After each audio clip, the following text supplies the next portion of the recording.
so busy with all the layers that you do. You're very active in promoting Italian wine in particular. I'm trying to do my best. Where'd you get all this energy from? From the wine, good wine. Obviously from the wine. No, it's my life, my way to live it. I'm like this, I'm always positive, and I'm trying to do my best to represent Italian wines, not only here in Italy, but in the world.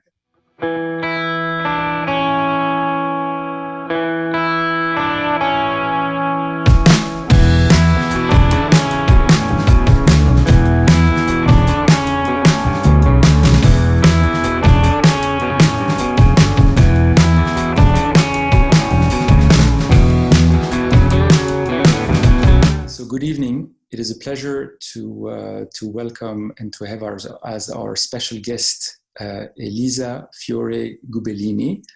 For those who don't know her, well, you're missing a lot. She's one of the most famous sommelier in Italy. She's very active on Instagram under her own name, and she also started a group that is called the Wine Angels. So it's a pleasure to have you on one-on-one with in our first episode of the series of Italian 2. Thank you for being here. Buonasera. Buonasera. Thank you guys. And I'm very happy, I'm very glad to practice my English because, I'm Italian, so I'm sorry, but my English is not so perfect. I will try to do my best. You're doing very well. So what are we drinking? What I'm drinking now? Yes. I'm drinking Italian wine, obviously, a white wine from the Marche region, and it's 100% Pecorino grape. And as you can see from the label, it's an organic wine. I love it. Beautiful color, golden. Salute. Yeah, and you, what are you drinking so now? In honor of this conversation, of this interview, I'm having Sangiovese. So the varietal of Chianti, for those who don't know, and it's a Lebanese Sangiovese from the Lebanese monks. So this is the bottle. I'm not really doing advertising, and they're also organic, actually. Okay. Oh, perfect. We're both drinking organic wine. We're very healthy. So cheers. Cheers. Salute. Start with, yeah. Cheers.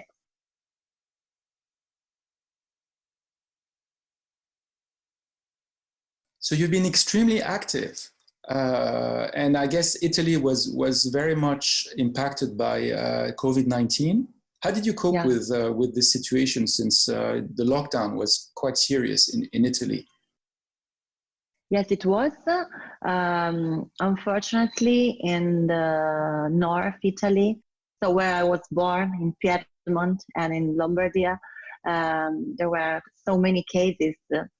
And we were in total lockdown from the 9th of March, so around 2 months.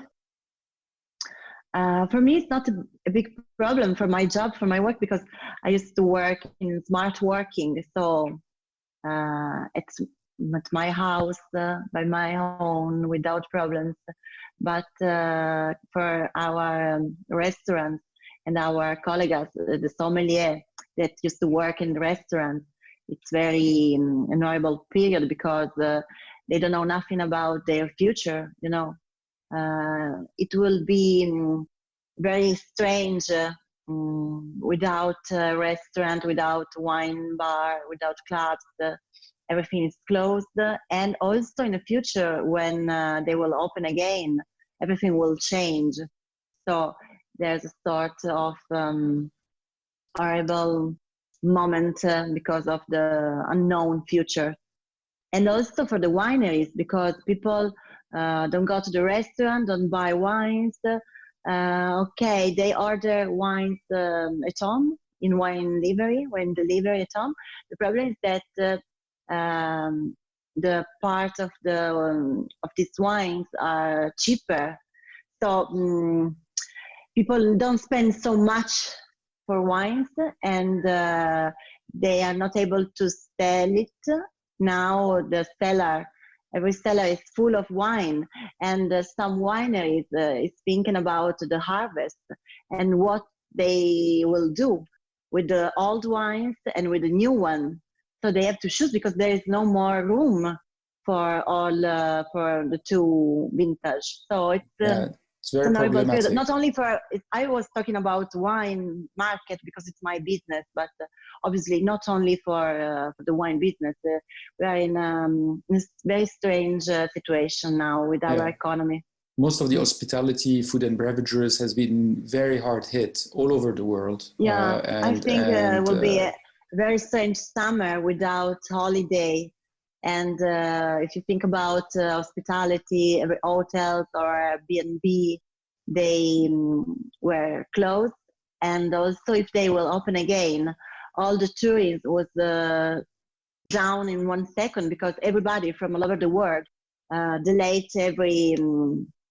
every holidays or something like that. So no more reservation, nothing.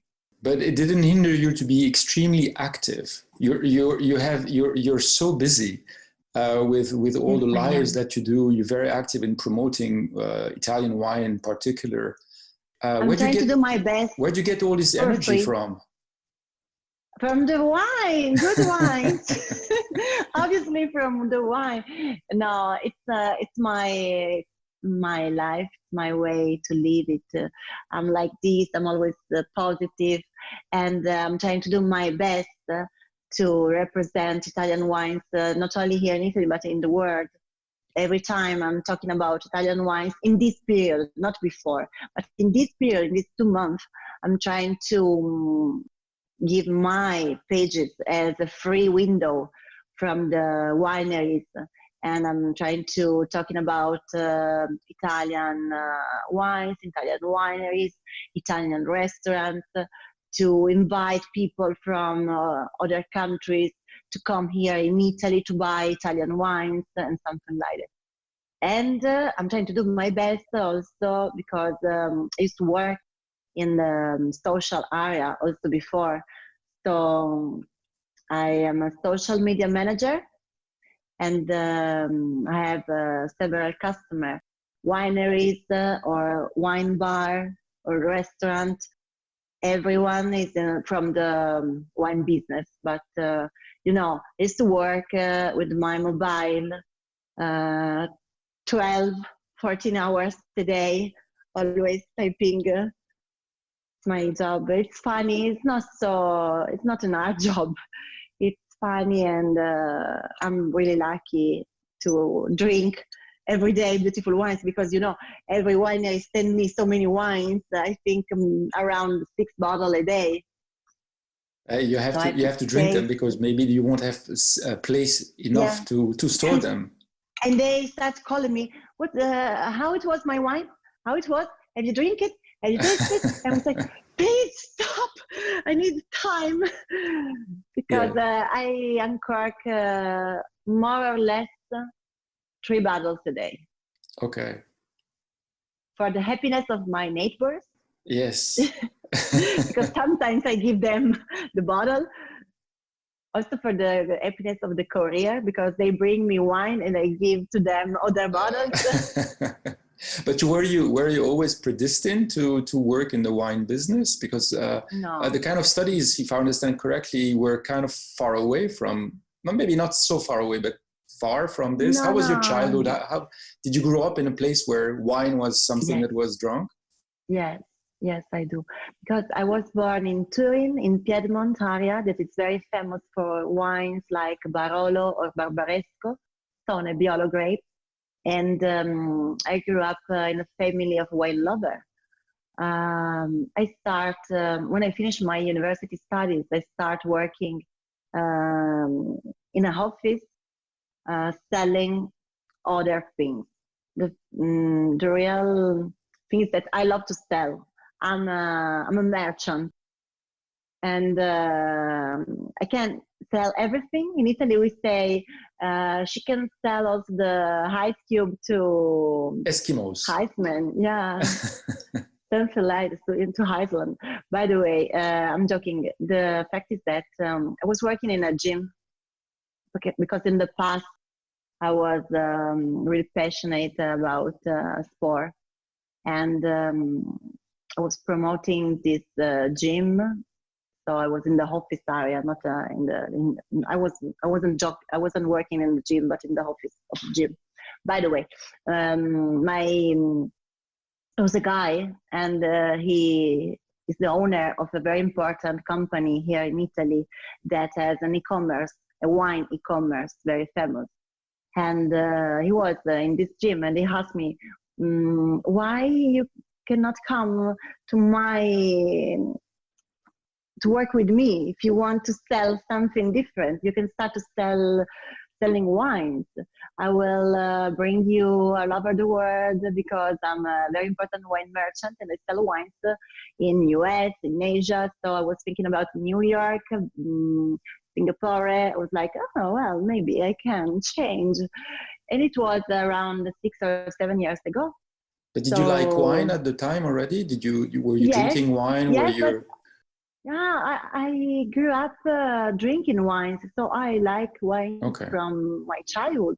The problem it was that I don't have culture at the time.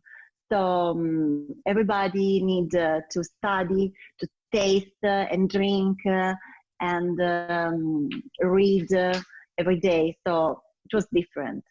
By the way, it was nice, and I'm not a person that can stay for the rest of her life in the same office. So I was also fascinating about a new adventure and something new to learn, and it was very stimulating me. And I decided to try to do my best also in another area, in another business. And it was around 7 years ago, as I told you. After 5 years, I stopped with him and I tried to do my company.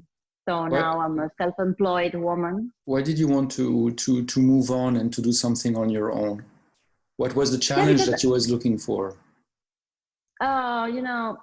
First of all, I love to travel, and I don't want to stay in one city, in one country for the rest of my life. So I was thinking about a job that I can do from all over the countries, all over the town, all over the cities. If I wanna go to the seaside, to the countryside, if I wanna go to London, to Rome, to New York, I only need my internet connection, nothing more.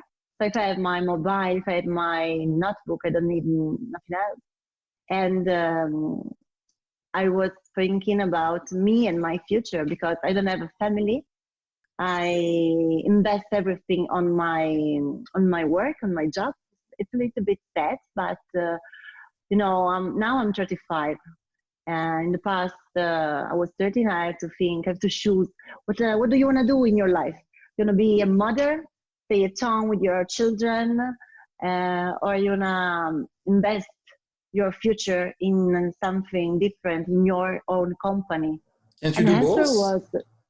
Yeah, but maybe in the future you have to, in my opinion, do one thing in the best way. You have to invest all of your energy and your time in one thing. So if I will choose to be a mother, I will stop my job, because I want to do it with all my energies. Okay. So it's not, I'm not judging anybody, but it's my opinion, my humble opinion. It's like this. And I was thinking, okay, I can try to do my best in my job, in my activity, and let's see. Now I'm quite lucky. I'm quite happy about my work, my job, my future. So I'm happy also about for my decision. But never say never. Maybe in the future I will be a working woman with children. Never say never. Yes. Let's see. Or better, I will stop everything and stay at home with 7 or 8 babies. I don't know, with dogs.